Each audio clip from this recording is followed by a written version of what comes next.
Hail, hail, the Celts are here, and thank God the international break is over, guys. We are out of the dead zone. We've had tons of content here on the channel over the last couple of days. We've started our scouting series where we're getting ready for the summer transfer window, and we're looking at the sort of targets I think Celtic should be looking at. We started off episode 1 with looking at domestic talent, maybe one or two of those players featured in the preview today, Celtic take on Hearts. But the episode we dropped this week was Vive la France. We went to France to have a look at some talent for the Hoops. And I think this coming Wednesday, we might go to Germania or we might go somewhere else. Let's have a look. But every Wednesday, 5 o'clock, stay tuned for those uploads. We also had a special guest on the channel this week. We had Juco James from the Huddle Breakdown. I had a great time with him on Monday. Be sure to check that out if you haven't done so already. And I was invited I was on Axon this week as it kind of became normal at this point. But I also jumped on Celtic World Order, CWO. Be sure to check those guys out on YouTube. I like to hang out with them in their live chat. They often stream at night time. And some good chat from Steve-O and the lads over there. So, been an action-packed week. To everyone that's joining us live, a fist bump to you. If you're watching this after we've been live, hail, hail. Make sure to hit the like button and jump into the comment section, because when we preview matches, I want to hear from you in the comment section. What is your score prediction? Who's your man of the match shouts? Or what's your outside shouts? What do you think might happen that's against conventional wisdom, as it were? It's been a while since we've did a live stream preview for the game. We normally go live every Thursday to do that, but I literally just dropped the ball on that. So I thought we'll go live today and we'll go through the press conference that Brendan gave us. I've not listened to it yet, so it'll be real-time reaction. It's only came out a short while ago. Hardly any of you guys will be joining us live have probably caught it. And then we'll go into the tactics board. We'll lay out the Hearts expected team, the Celtic predicted team, and how we expect the game to go. There's a bunch of you joining us live and loud. Love to see it. Fist bumps on arrival. Hail, hail. Hope you all have a great weekend, of course. And yeah, I think let's just get stuck into it, because I'm eager to hear from Brendan himself. We had Paolo Bernardo do the player press conference yesterday, which is normally a bit of an indication of a few things. I don't think it will indicate he's going to start this game. Certainly means he's back in the first team squad picture, I would say.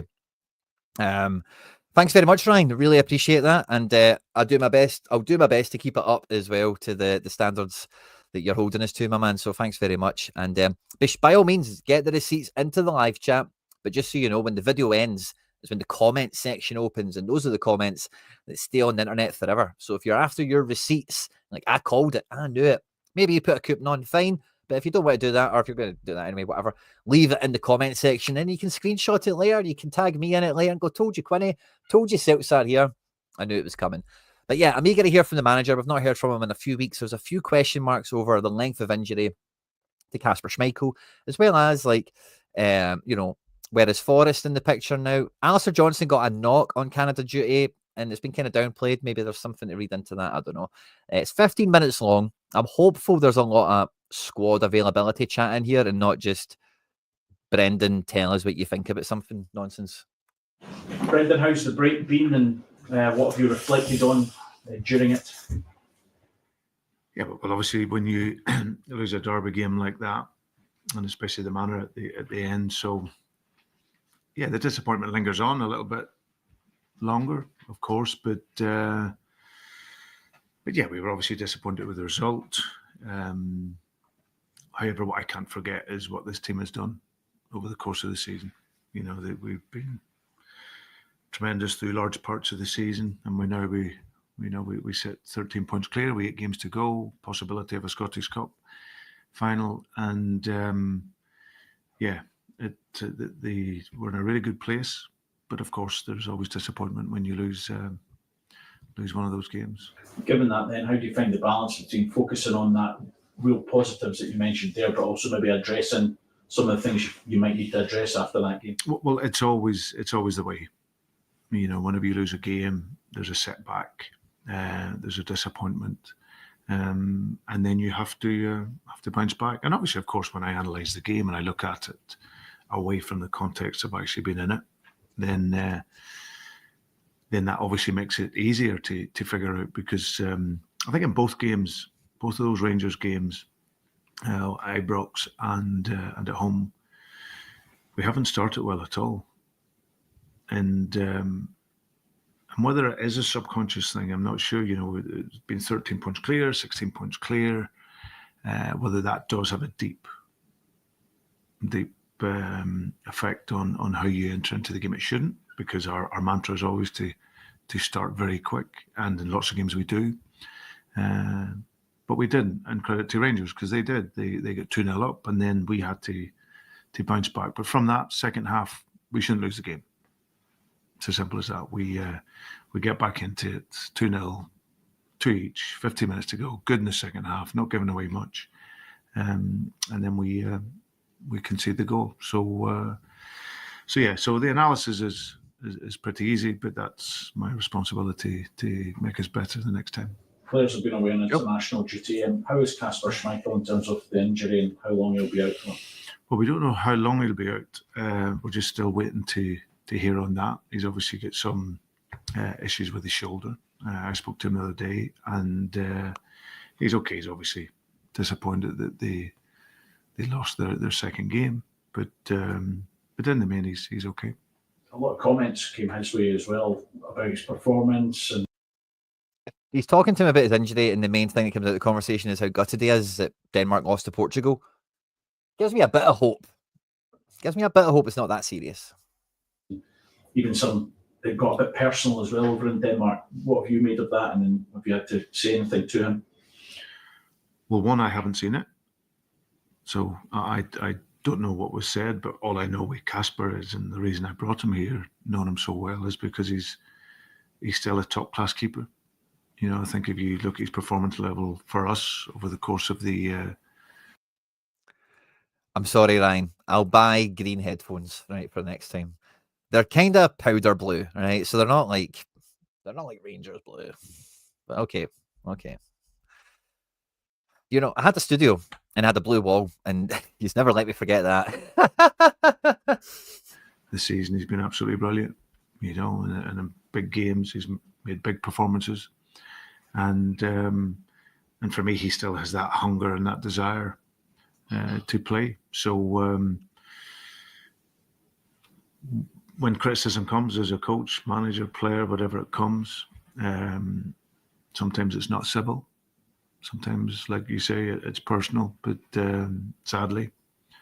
But what I know with Kasper is he's an outstanding goalkeeper. He's been brilliant for this club since he's come in. He's been an incredible ambassador and performer for his country. And I know, like I said, in my spell at Leicester and here working with him, how proud he is to play for Denmark and represent Denmark, and how much he wants to win with Denmark. So, but sadly as well, sometimes as a goalkeeper, you're in there on your own in some ways. But I know his character and mentality, and I know how determined he'll be to come back. Brendan, on the flip side of that, is it a chance for Sinisalo to impress this weekend and perhaps a few weekends going forward?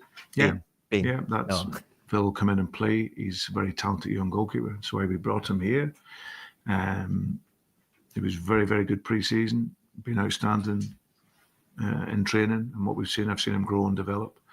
But of course, with every player, it's when you're out in the arena of Celtic and beyond that, that's when you're measured and when you're judged. So, but I've got no qualms with putting them in. In terms of other injury news, Cal McGregor training today. We spoke to Paolo Bernardo yesterday. He said he's ready and available. Can they both start at the weekend, and how big a boost is to have both of them back? Well, I think availability is important. It was probably one of the things in the last game as well, where the shortest we'd been probably all season. But we've have Paolo's back, as you say. James Forrest is back in the squad. Austin Trust. Ryan, Rodgers cannot use. We started badly in the past 2 derby games. Yeah, I think like maybe the second one, like he's talking about the now. Like if you look at the bench in the last game, like really shows you it's the thinnest the squad's been, and it was right at the end of that ultra marathon time. So maybe there's a little bit of slack to cut Brendan on his input, a little tiny bit, not huge amounts. But overall, Ryan, I am with you. But I think with that last one, yeah, there's a wee bit of force majeure, a little bit of, And Trust will be back in the squad, Callum back in the squad. Scales's training individually, but he will be probably not ready. Can't, because of his operation. He cannot play until leading into Kilmarnock. So, but he's training individually, and apart from that, the squad in a good place. So depending with Kasper, I was difficult to say, but is it possible that the season's over? Don't know. Yeah, just waiting to hear on the great question on the scan. back. So yeah, I don't know any more than that. Brendan, one of the things that's impressed about Casper is one of the many things this season is how good he is with his feet and how quickly he can pick out a man and get. Kilmarnock game is 12th of April for Liam Scales, so that's like 2 weeks away. The ball back in play. Well, you have to, Nasalo, is he the same? Will you have to look to change how you play, or can he come in and be a like-for-like replacement in that respect? Well, that's the idea. When we profile a player to bring him in, he has to have a certain level of confidence with his feet. Because, like I say, it's how we play. Just the wrong move, that one.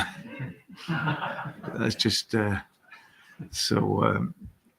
He's competent with his feet. Of course, you'll always have different levels of players, but the modern game in the big teams, the goalkeeper, and it's a demand that we have, that they have to have that comfort with the feet. So he certainly has that. The teams in your time here, what those players here, they tended to surge through the line. Get the chance to go on some. I think you've said before, this is the time when you show yourself and the prizes are going to have that message you have to them now. Yeah, absolutely. We had because it was the first time this morning that everyone was back, so we had a debrief on the Rangers game. Cool. Draw a line under it, and then move on. And now, as I said, we're into this business in now. 8 games to go, possibly 2 games in the cup. So maximum 10 games. Now we're ready for the final push. And like I said, it's understanding the disappointment, and we all get it. And I felt it as well. It lingered for me longer than any defeat does. And but then the job is to lead, and now the job is to bounce back, and that's what this club have been brilliant at. So we have to take our medicine. We now focus on in the great position that we're in, and that starts tomorrow. The aftermath of that match was very much dominated with the Cherny celebration and the probe and what it came with it. I know the club weren't happy and referred to the authorities. I was just wondering your own personal thoughts on in that kind of powder keg match. What do you think, Brendan? My honest. These are the questions that just, excuse my language, boil my piss. Like, mate, we're 10 minutes in. We're talking about Hearts. We're moving. Cherny, what do you think, Brendan? Take on it is I know the club and that are dealing with it. 2, I haven't seen anything because from after the game, I went away. When you lose a game of that magnitude, you don't read anything, you don't listen to anything, you get away out of the way. But I obviously heard what had happened. Brendan says that, but we all know he's been on the channel. We all know Brendan's been on Celtic here. And you can't do that. That's the reality. I understand the jubilation and Rangers players have every right to celebrate with their supporters. You come to Celtic Park like it would be when you go to Ibrox. You win a game of that magnitude. You celebrate. But not in that way. Brendan, Barry Ferguson spoke this yesterday. He said he didn't have a problem with that. If one of your players had done that, would you have had an issue with that? Yeah, I would, yeah. Yeah. What's respect in it? Uh-huh. I think it's a lack of respect if a player runs up a touchline and he's squirting a water bottle in supporter's face. I certainly wouldn't want my players to do it. Yeah. You also think there's a safety issue as well. It's not just respect. It's players have to set an example. It's a very it's a very emotive fixture, and as we've seen in the last couple of years, a lot can go on in the stands and on the pitch. Yeah, listen, I think the responsibility to conduct themselves in a certain manner. Yeah, and in the main, in this games have always been involved in, they do. That's the reality of it. And listen, it works both ways. There's a lot comes into players as well, from the stands to coaches, managers, and players. But I think we all know there's a line that we shouldn't cross. And like as I said, it is a very emotive game. An amazing fixture, and I thought it was great to have the fans back in. I think that gave it that extra bit as well. But I just think there is lines we can antagonise, because in this fixture in particular that can lead to an issue. Just a word on your UEFA charge, Brendan, after the Munich game. Did that come as a surprise to you? Yeah. Well, to be fair, I'd read about it, so I think it's one of these ones. It's a, I wasn't aware that we were doing anything different to what we normally did. But sometimes the coming out at half time is a wee bit stricter than normal, what you would have normally at home. So, but yeah, we'll be losing sleep over it. But there's been some chat this week about potentially a new contract potentially for Isaac. I imagine that's something if it was possible you'd back. Absolutely, if there is that possibility to do that. I've spoken with Dermot and the club and spoken with the player and hopefully in the future that is something that can be done. He's been absolutely brilliant for us this season. Wherever he's played, however he's played, he's had an amazing season. So of course you would love to tie up one of your best players. You get a feeling from the chats you've had with him that he wants to stay here. He doesn't give away much, other than saying he's very happy. So, but I think I look and see how he plays. But listen, I'm also under no illusions here that there's very few players that are going to do the calibre what Callum McGregor and that does, and some of these players, they have a lifetime here. Jamesy Forrest. Some players, especially these players that are from other parts of the world, and they might fancy a change, and it's nothing to do with Celtic or the club or the support. It's just life. But all I can do is judge when he's here. He's been brilliant here. He's still contracted well here to the club. But of course, there has been chats around improving that for him, because he's grown into one of the top players here. You touched on it. You really am. Maybe an improvement. Oh, there's no doubt. There's absolutely no doubt. He earns every penny, and like we feel as a club, he deserves more. So we want to do that, but of course it has to work both ways. Is that a case where a footballer is just a good fit for a certain club as well? Is that maybe some other players maybe, like you say, like look to move away for a change, it maybe doesn't work out as well? Is that something you can stress to players sometimes, that the fans love him here and he's in the form of his life as well? So yeah, but sometimes you don't realise that till you're gone. Sadly, that's I think we've seen it, and also what I know from my own personal experience and moving away is that you sometimes will feel you go into a more better league or better wages or whatever it is, but the adulation you get as a Celtic player is unrivaled. Priceless. The what they feel when they're here. Very, very many of them don't ever get that again, and that's part of the loss. You go away, you'll earn more money, you'll play in maybe a top league, but you don't quite get that feeling that you would get here. So, and sometimes, like I say, you don't know that as a player until you've gone. But at this moment in time, it's I'm so happy he is here, and he's consistently playing so well, and hopefully he can finish off a great season for him and the team and finish well.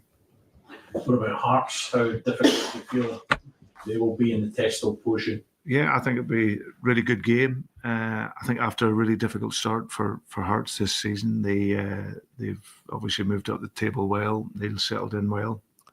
And now they're up in that top six, and they want to. It's not been the worst press conference for nonsense questions, but there's a lot of squad talking points that just never get brought up. They stay there. So yeah, I think it'll be a really difficult game for us. They've moved to a diamond in the structure and how they're playing, so that always, and I haven't played a diamond before myself, I know it gives you attacking options in the game. So we have to respect that quality, but for me, we're at home, and we need to impose our authority on the game from the very first whistle, rather than wait for 20 minutes or 30 minutes to do that. So that's on us tomorrow to do that and Say that again, make Brendan. it really, really difficult for Hearts. And that's all she wrote. Right, guys, didn't really get actually much intel out of that, did we? Nice to hear a little bit more on Casper, of course, because there's been a kind of mixed reporting around that, I suppose. Nothing really cleared up, but certainly nothing known as of yet. So this is oh, sorry. The YouTube's just kicked on to Axom. It's playing in my ears. Sorry. There we go. That would just distract me listening and talking at the same time. Apologies, guys. But this is the squad as we're playing with it coming into the weekend. Now, I don't think there's actually that much up in the air around coming into this game. We know Sinisalo's coming in, and I think that's actually quite an important factor here, because I do think, like we've seen in the Derby match, when the Rocky had to come in, we've got Schlupp now playing week in, week out, it feels like, ahead of Taylor. And then when we had Trusty out for Naroki, it just felt like there was a wee bit too much discombobulated, disjointed parts of the team. And I think with Sinisalo coming in, Trusty returned early from international duty, right? And the way, I know we missed the Derby game down to injury or maybe personal circumstances or whatever. But I took the leaving America thing, like he went to national duty. I think he's went to Pochettino and said, listen, how many minutes am I getting? Because let's call a spade a spade. Trusty and Vickers don't get the lion's share of minutes for America. And I think Mopo's probably told him, probably none, big man. And he's went, well, I've just had a kid, so I'm going to go back to Glasgow. I'll see you in 6 months. So I don't think there's any worry about Trusty. Vickers and AJ, of course, battled it out against each other and maybe carrying some heavy legs. We get no word, no indication. We've seen Johnson train today. So I think the defence, like Taylor probably isn't going to come in. I don't think Ralston will be required, and Naroki is probably going to be resigned back to the bench. When it comes to the midfield, we do expect McGregor to return. I don't think Rodgers explicitly answered that, to be honest with you, in the press conference just now, although he was asked about it. Bernardo will be in the team. It's probably good to get like 30, 20 minutes in this one from the bench later on. I don't see him starting unless Hatate has got very heavy legs. Hatate, again, pictured and videoed in training today. And I think if he wasn't the feature, it would be for McKeown, and you could see Hatate come off the bench. But having looked at the last 3 or 4 international breaks, Dyson and Hatate have come straight into the team after international break, regardless of playing, travelling, and all that stuff. So I don't think there's much going on here. But what is going to be huge for us this weekend is we have Yang on the bench, we have Ida on the bench, and we have Forrest on the bench. So we have a full front three of talent to call upon. Add into that McKeown and Bernardo. We're back to kind of like the 5 standard subs that we had available to us for the majority of the season when we were in such good form. But I think the big winners of this international break is going to be Jota and Kuhn. Very well rested, getting set to go again. Kuhn, I think, probably needed that kind of break to recharge and go again. And Jota has probably just needed that extra time to acclimatise, because since we signed him in January, it was straight into the team, getting bled in. Bayern Munich, derbies, all that stuff is happening. And then he's had this time to unpack his bags, put his underwear in his drawer, hang his T-shirts up in the wardrobe or whatever. And I think like Dyson is not going to get 90 in this game. We're going to see Dyson and Ida probably job share this one. But I think Kuhn and Jota are going to be the X factor coming into this one. Engels didn't travel. McGregor didn't travel. So again, I think we're going to have a good kind of spring in our step for the most part. I'm ecstatic for Bernardo. I think he'll be good. I do think Bernardo is wildly overrated in general. Like, he's a solid 6, isn't he? But yeah, so I think that'll give us a good option later on in the match. Now, as Brendan said, and I'll go and put the Hearts expected team up here as well, is Hearts have moved themselves into a kind of diamond kind of shape. Where's our Hearts colour? That looks kind of Heartsy, doesn't it? So we're going to have Craig Gordon back in the net. And it'll be interesting because this will be Craig Gordon's last journey to Celtic Park before the 8-second rule comes in for time wasting. So it'll be good to see if he tries to get all the time wasting out of his system before it's a thing of the past, to a bygone era of goalkeeping. But they look to have a back 4 of some guys I've never heard of, by the way, like this Steinwender and Forrester. New names on me. Can't even fit Steinwender's whole name in this. They also have a guy called Nielsen in to play centre-back, Lewis, to replace Jamie McCart, who is maybe suspended or crap. I don't know. He was quite bad against them at some point.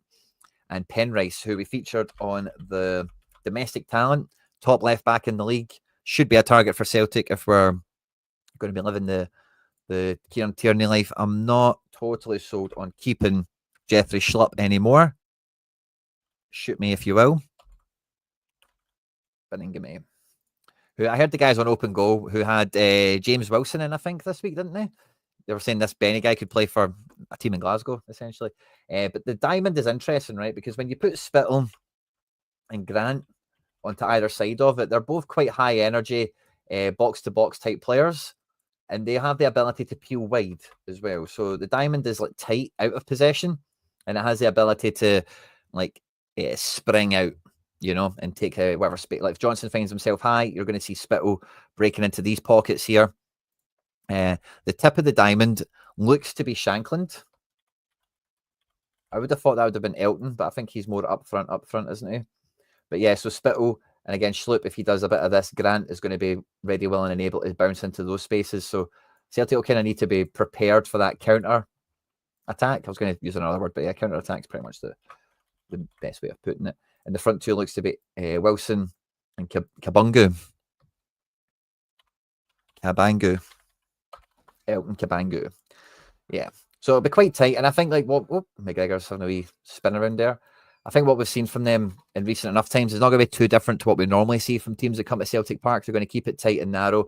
And if they can like break into space with 2 or 3 players and then have a front two that are on the defence, this is going to be their main route to go, the main way they try and get something in this one. It's going to be a big test for us, I think, in this one, because like Kuhn, the main criticism we've had for him is that, you know, people have got his number. They know what the trick is. And I'm not too convinced that's really the issue, as much as maybe it's just a little bit of fatigue or a little bit fatigue's probably the best word for it. A wee bit of mental complacency maybe comes into it a little bit. But he's definitely got a point to prove. Some people think he's checked out. He's maybe prepping for a transfer in the summer. And if that is the case, he will still want to finish his Celtic career with a bang. Anyone watching him will be paying attention to these matches here and will be expecting him to show up as being above par, you know, better than the rest that are out there, sort of thing. So, yeah, I think we're going to get a lot of joy with Jota and Kuhn on the wings here, because if these guys are going to like bank back in, it's mainly going to be Grant and Beningame for the most part. Spittle will go up and down the pitch, but he's not like that defensive player. He's probably more going to hover out on the outside. And then between the likes of Kabungu and Shankland, are maybe going to try and win the ball in tight pockets and try and find someone like Wilson to run away with, or find Kabungu to run away with. So they'll take up some interesting shapes off the ball. Hearts is kind of a point here. And I think with McGregor's weaknesses, it really does put an extra focus on the back four, and they're going to fancy their chances at the keeper. Like one of the things with Celtic that's really let me down this year is some of the times when we've had teams on both knees, we've just not like tested the goalkeeper enough.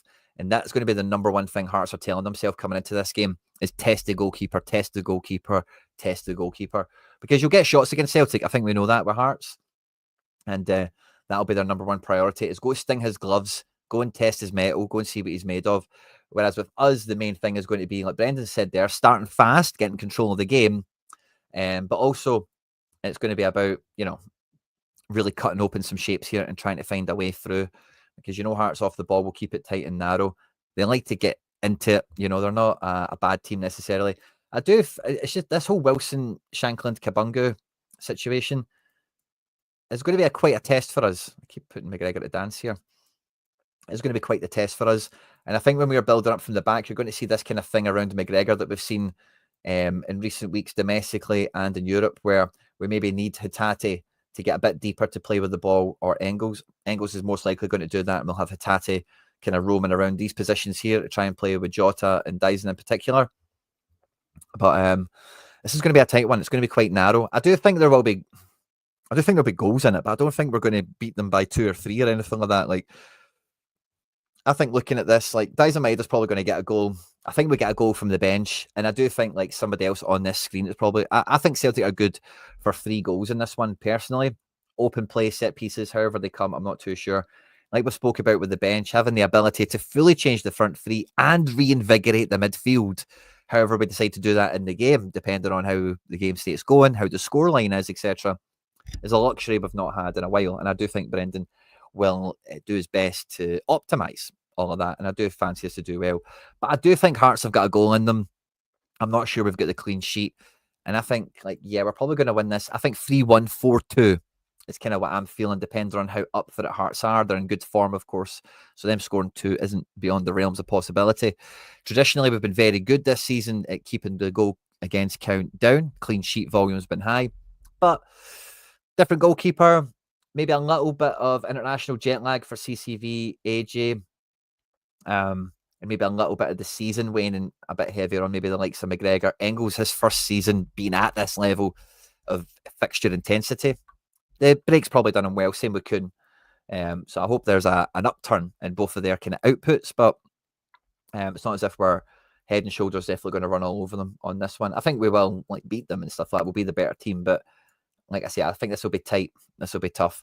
And Hearts are going to be quite content to control the centre ground here and really let us have the wide area, because if you watch it, if you give us the wide area, if we get it to Jota or Kuhn, you're going to be in trouble because they can do something, but it's not a guarantee. And if you've got enough numbers around there, maybe we're forced to have the main currency of this match, like free kicks and corners from wide areas, rather than actual penetration and getting into the box. And yeah, if we get comfortable in that sense, that's when we allow Schlupp, that's when we allow AJ to get further forward. That's when McGregor maybe gets a little bit higher on the pitch himself. And then that's just when, that's probably where Hearts are wanting to be, So it'll be an interesting clash of styles. Styles make fights, as the boxers say, and all that kind of thing. But I think I'm going to stick with Celtic 3, Hearts 1. Maybe 1 each at half-time. 2-1 at half-time, something like that. A goal or 2 in the second half, potentially. And I think if I was going to take a star man for this game, I'm really between Jota and Kuhn, just because of the international break. It's been an actual break for them. Dies and Engels, Satati, all kind of in the mix there as well, could be the heroes on the day. But I think it's either going to be Kuhn, grabs the game by the scruff of the neck and tells everyone who's been shading him to sit down and shut the fuck up because Kuhn's in town. Or it could be Jota, who finally gets, he's at home, he's settled, he's had the 2 weeks, his pal is back in training as well, big PB, Paolo Bernardo. And it'll either be Jota dancing down the line, causing havoc, or Kuhn for me, maybe both. But I think I would, if I was pushed to take one, I would probably just about take Jota. I think this is going to be Jota's match, and it's going to be Celtic 3, Hearts 1. Be sure, guys, once the stream ends, there's a bunch of you in live and loud with us. Please do hit the like button if you've enjoyed the little preview we've got of the game tomorrow. I will be in attendance, and when I go to games, it tends to work out quite good for us for the most part, especially domestically. It tends to go the way of the fantasy football teams and all the rest of it. I'm excited for the game. I'll be in attendance. I'm expecting it to be 3-1. When the stream ends, the comment section opens up. And what I want you guys to do, if you're a subscriber, of course, is jump into the comment section. Let me know your score prediction and who's your shout for man of the match. If you are going to the game, if you bump into you, say hi. Give us a shout out. We'll do a wee fist bump or something like that. Always lovely to see the Celts are here faithful out and around. And when the comment section opens up, get into the comment section, leave your tips, your thoughts, your feelings. Just been attempting to put a garden fence up. Guy gave me a hand, put the post in squint. I thought he called Dave kind of. I thought there was a joke there. I thought I would get it. I don't totally get it. Kind of do, but I thought it would have been a bit punchier. Sorry, Monty, but that's a good one.